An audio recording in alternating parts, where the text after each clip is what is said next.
தாம்பரம் தொகுதி தமிழக வெற்றிக் கழக வேட்பாளர் சரத்குமார் தனது வேட்புமனுவை தாக்கல் செய்தார்.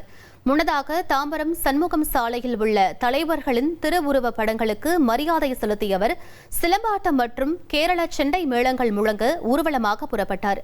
இதில் 500க்கும் மேற்பட்ட தொண்டர்கள் கட்சித் தலைவர் விஜயின் முகமூடியை அணிந்து பங்கேற்றனர். இதனைத் தொடர்ந்து சரத்குமார் தனது மனுவை அதிகாரிகளிடம் ஒப்படைத்தார். பின்னர் செய்தியாளர்களிடம் பேசிய அவர், தாம்பரத்தில் தரமான குடிநீர், சாலை வசதிகள் மற்றும் சுகாதாரமான கழிப்பிடங்களை அமைப்பதே தனது முதல் இலக்கு என்றும் மக்கள் தமக்கு ஒருமுறை வாய்ப்பளிக்க வேண்டும் என்றும் கேட்டுக் கொண்டார்.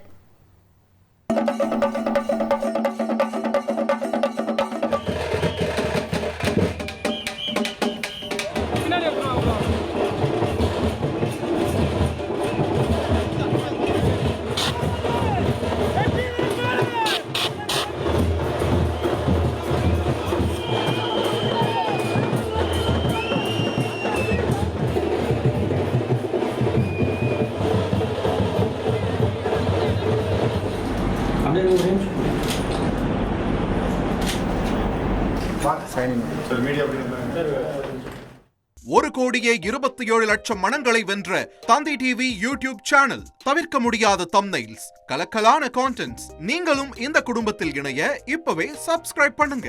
அசுரபலம் கொண்ட எங்கள் டிஜிட்டல் கரங்களில் உங்கள் விளம்பரங்களை சேர்க்க வாட்ஸ்அப் பண்ணுங்க. 8939888838. Email advtthanditv@dttv.in.